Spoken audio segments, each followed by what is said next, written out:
사도행전 2장 1절부터 13절. 오순절날이 이미 이름에 저희가 다 같이 한 곳에 모였더니 홀련히 하늘로부터 급하고 강한 바람 같은 소리가 있어 저희 앉은 온 집에 가득하며 불의 혀같이 갈라지는 것이 저희에게 보여 각 사람 위에 임하여 있더니 저희가 다 성령의 충만함을 받고 성령이 말하게 하심을 따라 다른 방언으로 말하기를 시작하니라.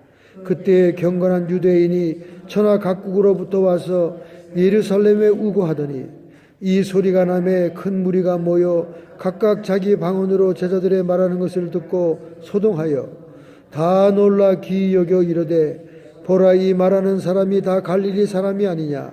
우리가 우리 각 사람의 난 곳 방언으로 듣게 되는 것이 어찌미뇨.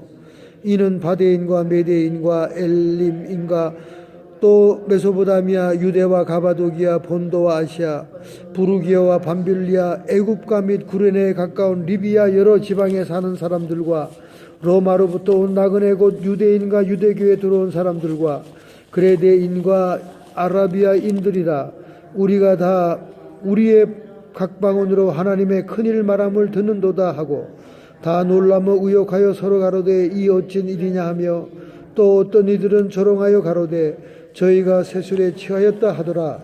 아멘. 말씀의 제목은 오순절 성령 강림과 교회라는 교회의 태동이 되는 성령 강림에 대한 주제로 말씀을 증거하게 되겠습니다.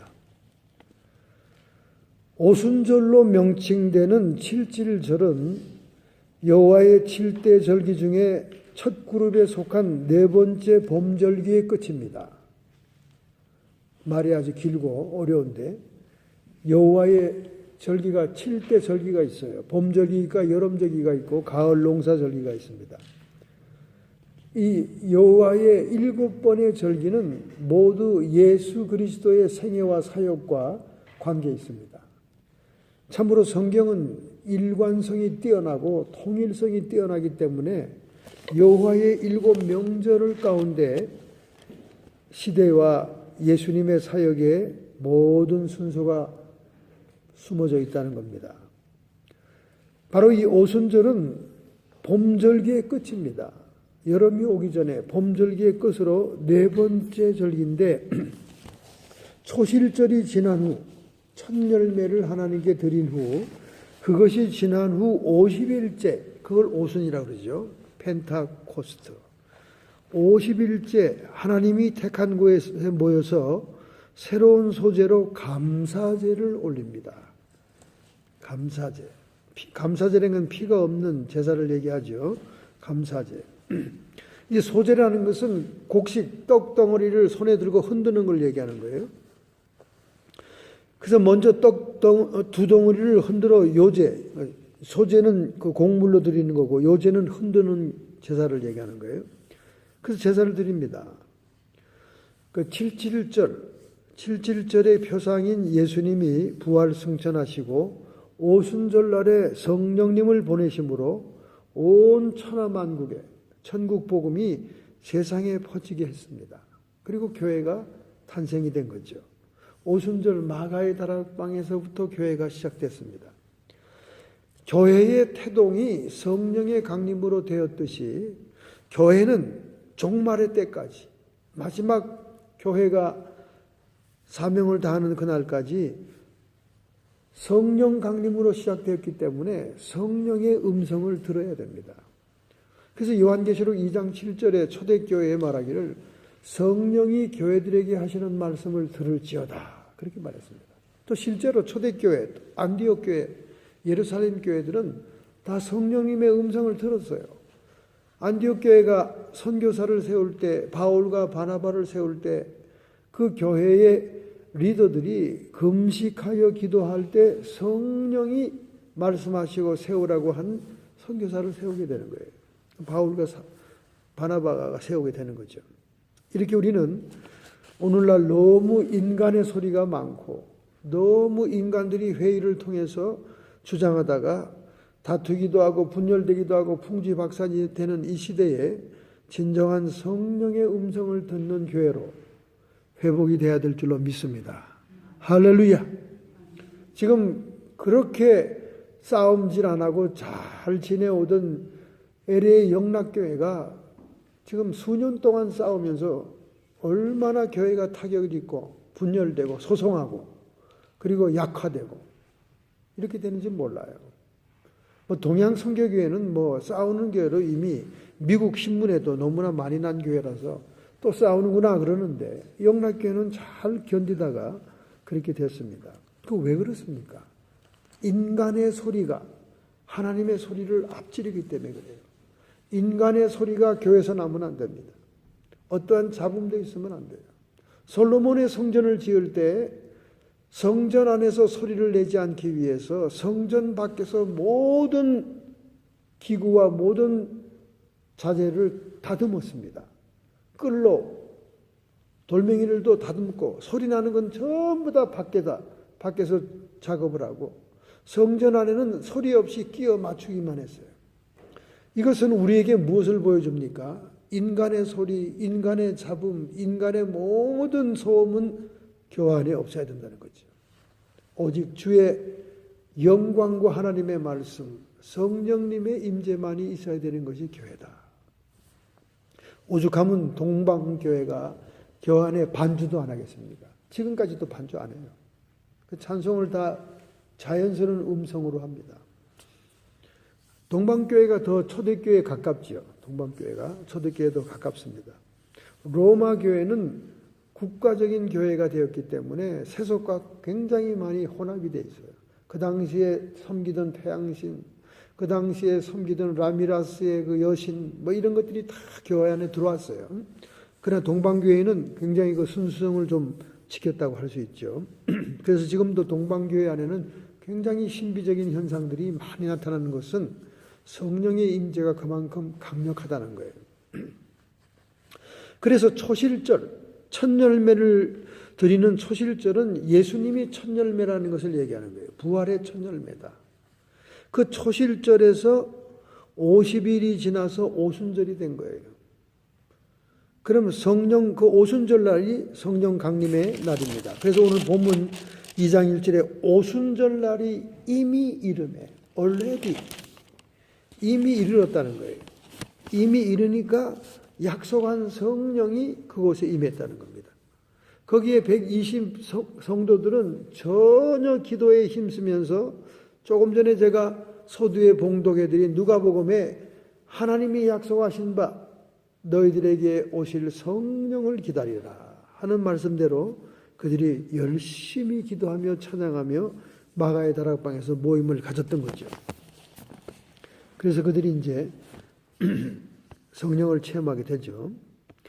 그래서 이 오순절 날은 본래 명절을 지키는 날인데 성막에서 처음 열매를 소재로 드린 후에 이제 거룩한 곳 예루살렘 또 마가의 다락방 교회에 이런 그 오순절의 강림이 일어나는데 그들이 그 떡 두 덩어리를 흔들어요. 손에 들고. 그 요제라 그럽니다. 이것은 이방인과 유대인과 상관없이 모든 민족에게 성령이 오실 것을 얘기하는 겁니다. 떡 두 덩이, 택한 민족 이스라엘과 이방인 떡 두 덩이를 얘기합니다. 그 떡은 또 뭐냐? 떡은 하나님의 말씀을 얘기하죠.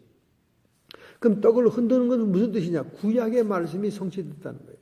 구약의 말씀이 성취되어서 주님이 첫 열매도 되시고 주님이 약속하신 성령도 오셨다 그 말입니다. 구약이 성취됐다. 흔드는 것은 예수 안에서 성령의 역사로 생명을 얻어 새로운 피조물이 되는 구원을 얻는 것을 상징하는 거예요. 흔드는 것은. 특별히 오순절날 떡은요, 무교절에 먹는 떡과는 달랐어요. 여러분 6월절 패스오버 된 다음에 그 다음 날이 무교절이잖아요. 누룩이 없는 떡을 먹잖아요. 그 누룩이 없는 떡을 먹는 것은 예수님이 결점이 없고 죄도 없고 흠도 없는 분이라는 의미가 있는 거예요. 그런데 여기 오순절날의 떡은 누룩이 들어가 있어요. 누룩이. 여러분 누룩 알죠? 이스트. 이스트가 들어가면 조그만 밀가루 덩어리가 큰 빵, 많은 빵이 됩니다. 그래서 빵 장사가 제일 이익이 많이 납니다. 그런 얘기도 있죠. 그 왜 오순절 날에는 누룩이 들어있느냐? 그것은 오순절날 오시는 성령이 불꽃이 되어서 천사의 바람과 함께 그냥 막 번져나간다는 거예요. 온 세계에 복음 전파되고 성령의 역사가 확산될 것을 얘기하는 의미에서 누룩이 있는 것처럼 막 빵이 부푸는 것처럼 막 번성한다 그 말입니다. 놀라운 것은 구약 시대의 시내산에서 율법을 받던 날이 바로 오순절이에요. 십계명을 받던 날이 오순절입니다. 하나님은 굉장히 일관성이 있어요. 통일성이 있어요. 그런데 그 십계명을 받던 날에 그들이 범죄함으로 우상 숭배함으로 그 십계명을 모세가 던짐으로 인해서 3,000명이 죽잖아요. 3,000명. 3,000명이 죽어요. 그런데 똑같은 오순절 날 다락방에 성령이 강림하시니까 성령에 충만한 사도 베드로의 설교를 듣고 그날 3,000명이 살아납니다. 할렐루야. 그러니까 구약의 율법은 그 율법의 죄를 깨닫지 못할 때는 죽을 수밖에 없는 인간이지만은 그러나 성령이 오시면 우리를 죄를 깨닫게 해서 회개하게 함으로 인해서 3,000명이 회개하잖아요. 내가 어찌할꼬 성령이 오신 분들은 내가 어찌할 겁니다. 성령이 안 오고 마귀가 오면 저놈을 어찌할꼬 이렇게 됩니다. 스데반이 설교할 때는 저놈을 어찌알고 그랬잖아요. 그 스데반이 죽었지 않습니까? 베드로 사도는 설교할 때 내가 어찌알고 그랬잖아요. 사람들이 회개하느라고. 저놈을 어찌알고 그건 귀신의 역사, 마귀 역사입니다. 목사님들이 설교만 하면 시험 들고 저 목사를 우리가 어떻게 할꼬 국리를 하고 저걸 어떻게 쫓아낼꼬 마귀 귀신 역사입니다. 마귀 귀신 역사. 목사님의 말씀에 자꾸 원망불평하는 것은 마귀 귀신들이 역사하는 거예요. 여러분도 모르는 새에 여러분 안에 있는 귀신이 역사하는 거예요. 저놈을 어찌할꼬. 그래서 스데반은 순교당하는 수밖에 없었죠. 피 흘렸죠. 그러나 사도 베드로가 얘기할 때는 성령이 그들이 감동하니까 죄를 깨닫게 되고 회개하는 거예요. 성령이 오실 때 제일 먼저 하는 것이 책망이라고 그러잖아요. 죄에 대해서, 의에 대해서, 세상 임금이 심판받았음에 대해서 책망한다 그랬어요. 그러니까 성령이 임할 때는 주의 말씀이 막 나에게 책망이 되는 거예요. 그래서 막 회개가 일어나는 거예요. 회개가 일어나는 거예요. 내가 하나님을 불신한 죄를 깨닫게 되고 또 내가 스스로 어렵다고 잘났다고 내가 지금까지 법 없어도 살 수 있는 사람이라고 자랑했던 그 의에 대해서도 막 회개가 일어나는 거예요. 통곡이 일어나는 거예요. 그리고 이미 마귀 사탄이 주님으로부터 심판을 받은 존재임을 깨닫지 못하고 마귀를 섬기잖아요. 팥죽을 끓여서 문간에도 갖다 놓고 변소간에도 갖다 놓고 참 시골에서 목회할 때는 너무너무 신경 쓸 게 많아요. 들어가는 문 지방 위에 명태에다가 가시나무를 또 걸어놓잖아요. 부정 타지 말라고 가시나무. 이렇게 이미 사탄과 귀신이 심판받은지도 모르고 섬겼다 그 말이야. 그 모든 걸 회개해야지. 우상숭배를 다. 장날 갔다 오면 옷을 사오잖아요. 시골 사람들. 옷을 그냥 못 입어요. 옷 밑에 이렇게 단에서 헝겊을 떼가지고 먼저 벽에다 이렇게 못으로 박아놔야 돼요. 이 옷이 우리 섬기는 신주님에게 드립니다. 그 뜻이에요. 이 옷을 그렇게 뜯어가지고 안 하면 자기가 화를 입는다고 생각해요. 실제로 또 화를 입어. 막 불이 나서 막 손에 대기도 하고 애들이 막 가마솥에 빠지기도 하고 귀신이 그렇게 역사하는 거예요. 귀신도 그렇게 능력이 있어요. 그러니까 성령이 오신 증거는 내가 책망을 깨닫게 되고 회개의 눈물이 흘리게 되는 거예요. 사도 베드로가 그랬잖아요. 너희가 주 예수 그리스도를 믿고 회개할 때 너희에게 성령을 선물로 주리라. 할렐루야. 그러니까 성령이 오시니까 3,000명이 살아나고 율법이 오니까 죄를 회개하지 않은 무리들이 3,000명이 죽고 이렇게 죽음과 생명의 역사 구약과 신약으로 대비가 되는 거죠. 할렐루야. 우리가 살기 위해서 오늘 우리 교회에 성령이 임하셔야 될 줄로 믿습니다. 할렐루야. 미국이 말이죠. 사우디아라비아와 러시아와 함께 세계적인 산유국이 됐답니다. 하루의 산유량이 1080만 배럴인데 이 정도면 1000만 배럴이 넘으면요. 하루에 전 세계 원유 공급량의 10% 규모가 된다는 거예요. 그래서 지금 미국이 굉장히 트럼프 시대에 들어와서 이 가스, 휘발유를 잘 수출하게 되면 엄청난 부를 누릴 수 있게 되는 그런 빅뉴스들이 계속 나오고 있습니다. 근데 이해할 수 없는 것은 우리 캘리포니아는 왜 이렇게 기름값이 비싸는 거냐? 기름값이 너무 비싸요. 최근까지 4불에 왔다 갔다 했잖아요. 기름값 4불이라면 타주에서는 아유 못 살겠다 이렇게 야단입니다. 자기 동네는 2불이 넘지 않고 어떤 동네는 또 1불 정도밖에 안 된대요. 그러니 꿈 같은 얘기 아닙니까? 그 이유가 가주의 환경단체, 환경오염의 규약이 까다롭기 때문에 정유 공장에서 또다시 코스트를 들여서 정유를 더 깨끗하게 해야 되기 때문에 그렇다. 이런 얘기를 하면서 합리화시키는데요. 다 기름 장사들의 농간이죠. 하여간 캘리포니아를 통해서 엄청난 치부를 하고 있는, 아마 다른 주의 적자분을 여기서 보충하지 않나 그렇게 생각합니다. 그러니까 전부 다 타주로 이사 가느라고 정신이 없어요. 요즘 타주로 저 네바다로 유타로 사람들이 막 나갑니다. 왜냐하면 완베드룸 아파트가 시골에도 1,500불, 2,000불이 돼가고 있으니 얼마나 살기가 어렵습니까? 시간당 페이 받아가지고 어떻게 살겠어요? 기술자, 엔지니어들이나 살지. 지금 이렇게 주민들이 바뀌고 있어요. 엄청나게 힘듭니다. 그러니 우리 한국 사람들이 더 힘들죠. 더 힘듭니다. 한국 사람들이 가장 낮은 짭을 많이 가지고 있지 않습니까? 그리고 비즈니스는 비즈니스대로 아마존 때문에 슬로우 다운이에요. 렌트비를 못 내는 비즈니스가 얼마나 많은지 몰라요. 리즈 날짜만 기다리는 사람들이 많아요. 문 닫으려고. 이 아마존이 쓰나미입니다. 쓰나미. 요즘 젊은 사람들은 전부 다 집에 앉아가지고 스마트폰으로 컴퓨터로 다 물건을 주문하고 그들은 게임의 시간을 보내기 위해서 쇼핑몰에 가질 않아요. 그러니까 아마존이 지금 쓰나미처럼 휩쓸고 지나가는 거예요. 이제 아마존이 자동차도 판다고 그러죠. 자동차도 딜리버리 해준대요, 이제. 앞으로는. 그 다음에 또 사람들이 약도 판다고 그러죠. 약국에. 약도 휩쓸으면. 왈그린, CVS 다 무너지는 거예요. 왜냐면 편하니까. 우리도 사모님이 아주 그냥 우리 아마존에 그냥 단골 손님이신데 필요한 것들이 그냥 이 박스로 무거운 것도 말이죠. 코스코에 없는 물건, 무거운 것도 그냥 딜리버리를 해주니까 집안에 가만히 앉아가지고 코스코에 가서 사는 것보다 훨씬 편리해요. 그걸 끙끙거리고 차에 실고 차에 실어가지고. 왜냐하면 로우 소디움이 없더라고요. 코스코에.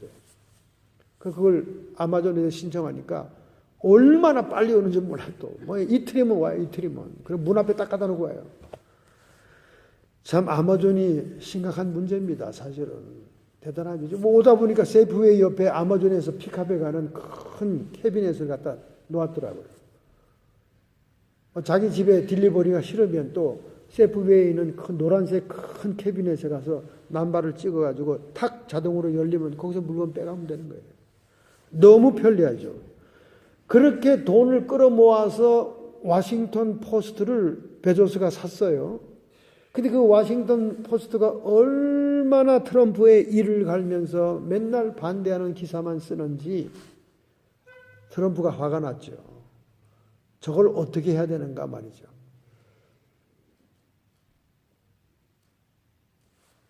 조그만 영업 기업들이 다 넘어지고 있고 심지어 이런 유명한 몰들도 다 없어지잖아요. 아마존 때문에. 그래서 이걸 좀 한번 건드려 봐야 되겠다는 신경을 쓰고 있는데 계속 트럼프를 공격하고 괴롭히는 겁니다. 신문을 가지고. 그래서 최근에 얼마 전에 한마디 했죠. 더 계속 그렇게 그러면 아마 손을 볼 수도 있을 거예요. 왜냐하면 독과점 너무 지나치잖아요. 사람들의 짭을 다 잃게 하고 그 다음에 스몰 비즈니스가 다 문 닫아야 되니까. 코스코가 들어왔을 때도 조그만 상공인들이 다 타격을 입었습니다. 근데 이제 이 아마존은 완전히 쓰나미입니다. 쓰나미. 모든 기업을 다 도산시켜요. 뭐 매시도 문 닫게 생길 정도 아닙니까? 전부 다 백화점들. 뭐 저희 베스트바이도 이제 곧 문 닫을 겁니다. 전자제품을 아마존에서 다 사니까. 그리고 또 얼마나 리펀을 잘해 주는지 몰라요. 리펀도 굉장히 편리합니다. 바코드가 딱 날라오면 그 바코드로 쫙 하고 그냥 또 물건을 도로 가져가 주니까 이건 뭐 진짜 집 문 앞에서 신선 노름을 하는 거죠. 신선 노름을. 참으로 편리한 세상이 됐긴 한데 이제 잡들을 잃고 스몰 비즈니스가 점점 문 닫게 되고 참으로 어려운 세상이 됐습니다. 이렇게 되면 이제 이 민심들이 들끓게 되지요. 그리고 생활이 안정이 안 되면 사회가 불안해지지요. 불안해집니다. 이제 종말을 향해서 모든 것이 가고 있지 않는가 이렇게 생각이 되네요. 그러므로 우리는 교회의 성령의 강림과 성령의 임재를 간절히 사모하면서 성령의 역사를 다시 사모해야 됩니다. 예수님께서 성령을 소개할 때 뭐라고 그랬습니까? 성령은 바람과 같다. 눈에 보이지 않은 영의 역사이기 때문에 어디서 와서 어디로 가는지 너희는 알지 못한다. 이 말은 너희가 알지 못한다는 말은 성령은 굉장히 자기 주권적으로 역사한다는 거예요. 정말 우리가 기도 생활을 해보면 알 수 있습니다. 기도해보면 내가 꼭 간구하는 것만 하나님이 응답하는 게 아니에요. 내가 간구하지 못했던 것도 하나님 쪽에서 알려줘야 될 것이 있으면 환상을 통해 음성을 통해서 깨닫게 해주시고 알려주십니다. 더구나 사명자들, 목회자들은 너무나 성령이 인도하는 게 필요하기 때문에 자주 그런 역사가 일어나죠. 자, 두 번째입니다. 저희가 다 성령 충만함을 받고 성령이 강림했어도 각자가 충만함을 받아야 돼요. 그 충만함을 받는 현상, 성령 강림의 현상이 어땠냐면 바람 소리처럼 아주 이상한 바람 소리. 여러분 우리 한국에서 겨울에 또는 이럴 때 바람이 많을 때 그 소리가 대단했잖아요. 그런 대단한 소리를 여기서 못 들어보지만은 한국에서는 우리가 들어봤죠. 어릴 때 바람 소리가 대단했죠. 성령도 그렇다는 거예요. 바람이라는 게 눈에 보이지 않고 살랑살랑 이렇게 아주 약한 바람이 불면 그냥 시원하기만 하지만은 허리케인이나 태풍 같은 게 올 때는 집체가 날아가고 소용돌이 치고 모든 것이 폐허가 되듯이 이게 강약이 있는 거예요. 성령의 역사가. 우리 육신의 눈에 보이지 않기 때문에 거짓 선지자들은 성령의 역사를 속이기도 하지만은 우리가 굉장히 영적으로 예민하지 않으면 성령의 임재와 성령의 인도하심에 분응하게 되는 겁니다. 이날 바람 소리 같은 것이 났고 불의 혀가 각 사람의 머리 위에 임했다는 거예요. 불의 혀가 임했다는 건 이제 불이 각 사람에게 임했는데 혀처럼 이렇게 섰다는 거죠. 뭐 과연 이 혀에 막 불이 들어가는 것처럼 아주 능력 있게 말씀을 증거하게 되기도 하고 또는 다른 방언으로 그때 처음 임했던 방언은 다른 나라의 말을 하는 방언이었어요. 그래서 이 오순절날 명절을 지키기 위해서 왔던 세계 각국 특별히 소아시아 지역의 많은 사람들이 자기 나라 말로 그 소리를 들음으로 인해서 너무나 놀라서 저 사람들이 술 취한 사람들이 아니냐 어떻게 이런 일이 일어날 수 있느냐 그렇게 역사했던 겁니다. 오늘날도 천상의 방언이든 인간의 방언이든 성령은 제한 없이 역사할 수 있습니다. 할렐루야. 이런 성령의 역할을 우리가 깨닫고 구속의 날까지 인치신다는 것을 도장친다는 사실을 깨달아야 됩니다. 에베소 4장 30절 성령의 도장을 받아야 됩니다.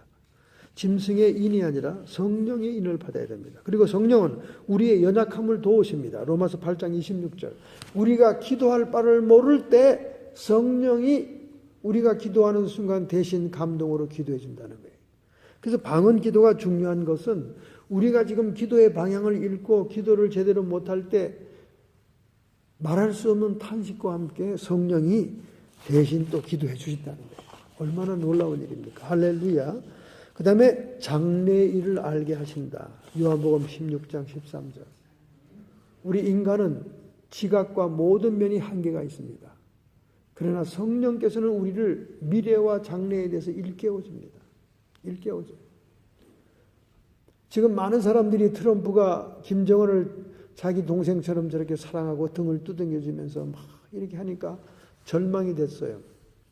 하나님은 그 두 정상이 만난 사건으로만 북한을 다루는 게 아닙니다. 하나님은요, 북한에 탄식하고 순교한 수많은 택한 백성의 신원의 소리, 탄식의 소리를 다 들었어요. 그래서 인간의 군대가 이 문제를 처리하지 않으면요, 천재지변과 내란을 통해서 김정은을 제거할 겁니다. 지금 천재지변의 가장 북한에서 위기를 조성하고 있는 것은 백두산의 폭발이에요. 그동안 계속 백두산 근처에서 핵실험을 했기 때문에 인공지진이 일어나서 계속 백두산의 마그마를 흔들어 놨어요. 그래서 그 6번의 핵폭탄 실험을 하는 동안 이 용암이 움직였습니다. 그래서 막 백두산에 온천이 없던데 온천물이 막 들끓고 말이죠. 막 이렇게 뭔가 조짐이 보이고 있는 거예요. 그리고 주기적으로도 백두산이 터질 시기가 됐어요. 우리 만주 쪽에 고구려가 멸망하고 난 다음에 다시 고구려를 세우겠다고 고구려 거민들이 모아서 발해라고 하는 나라를 세웁니다. 발해. 요동반도 쪽에 발해. 이 발해가 말이죠, 거침없이 만주를 정복해 나가면서 기세가 대단했습니다. 그런데 어느 날 발해가 역사에서 사라져버리고 말아요. 그 역사에서 사라진 그 연대가 그 당시에 960년경인데 백두산이 폭발한 날, 백두산이 폭발해가지고 거의 뭐 1m 정도 이 화산재가 온 땅에 쌓이게 되니까 농사를 지을 수가 없는 거예요. 고대 국가들은 농사를 짓지 않으면 군대를 움직일 힘이 없는 거예요. 그 천재지변을 통해서 발해가 멸망한 겁니다. 그게 다 이렇게 이 본래 역사를 쓰는 사람들이 자기들 유리하게 역사를 써요. 유리하게 역사를 쓰는데 무엇만 정확하게 쓰냐면 별자리, 천문에 대한 것이나 천재지변, 지진에 대한 것은 정확하게 써놓습니다. 정확하게. 그렇기 때문에 오늘날 역사의 사건 기록은 믿을 수 없고 우리가 연구를 해야 되겠지만은 천문에 일식이 있었다, 뭐 별이 떴다 하는 이런 것들, 또는 지진이 있었다, 용암이 폭발했다 하는 것은 컴퓨터로 과거를 추적할 수가 있어요. 컴퓨터로 추적해보면 그 역사적인 진실이 다 나옵니다. 다 나와요. 지금 그 우리 삼국사기에 계기일식이 있고 어쩌고저쩌고 하는 것을 다 컴퓨터로 해보니까 우리나라 삼국이 이 한반도에 국한되어 있은 게 아니라 고구려 백제 신라가 저 중원 몽고 밑에 대륙에 있었어요. 그 왜 그러냐? 일식이 그 바이칼 호수 근처에서 봤을 때 관측되는 관측이었다는 거예요. 갑자기 여러분에게 이런 말을 얘기하니까 여러분이 혼동이 될지만 잠깐 맛보기로 보여준 겁니다.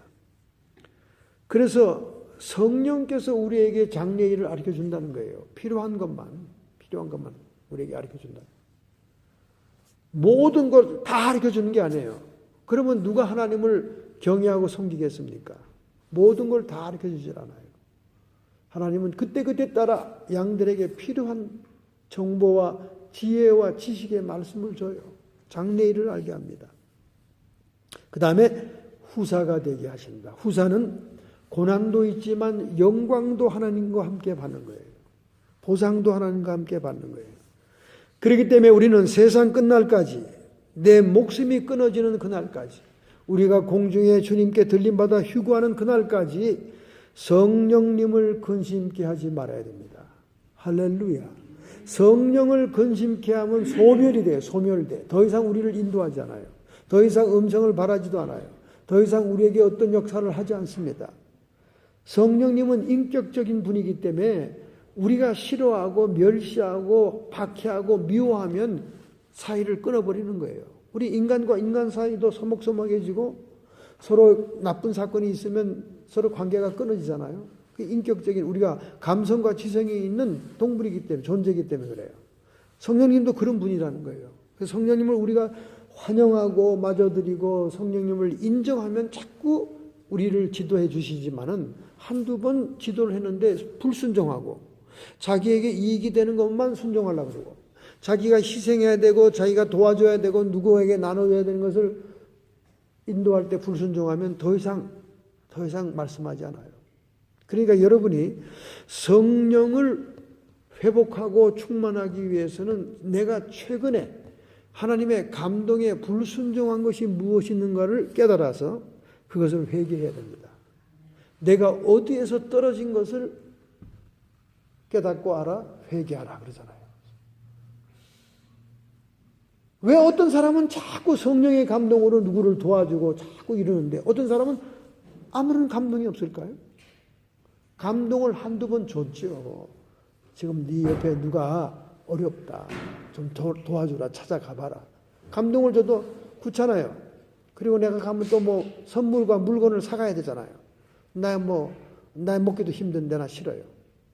이러고 불순종해버리면 그 다음부터는 아무런 인도가 없어요.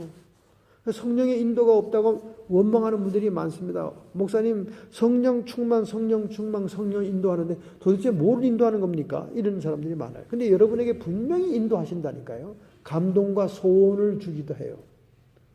그러면 그것을 순종해야 됩니다. 순종하면 자꾸 그게 예리해지고 예민해지고 점점 구체적이 되고 점점 효율적이 됩니다. 그래서 우리가 성령을 근심하게 하지 말아야 돼요. 여러분이 물과 성령으로 거듭난 자라면 반드시 성령은 살아있는 의식으로 살아있는 분으로서 여러분에게 자꾸 귀띔을 해요. 귀띔을 해. 마음의 소원이 막 일어나게 하고 마음이 뭔가 감동이 오기도 하고 말이죠. 뭘 안 하면 막 불안이 오기도 하고 이런 그 물과 성령으로 거듭난 자들은 다 그런 역사가 있다는 거예요. 그래서 종말에는 반드시 성령의 음성의 인도를 따라야 됩니다. 할렐루야. 이제는 세상의 매스컴도 믿을 수 없고 세상의 유튜브 인터넷도 못 믿어요. 가짜가 하도 많아서. 이제는 성령의 음성을 듣고 우리가 분별하면서 앞길을 가야 되는 시대가 점점 가까이 온다니까요. 예배도 이제 공개적으로 십자가 걸어놓고 드릴 수 없는 때가 오게 된다니까요. 가정 예배도 이제 숨어서 지하교회처럼 드려야 될 그런 때가 온다니까요. 그럴 때는 우리는 성령의 음성을 밝히 들을 수 있어야 됩니다. 그래서 우리가 성령 충만은 뭐냐? 팔팔 뛰고 춤추면서 노래 부르고 예배하는 게 성령 충만이 아닙니다. 성령 충만은 많이 순종하는 것이 성령 충만이에요. 할렐루야. 내가 얼만큼 하나님께 순종을 많이 하고 있나?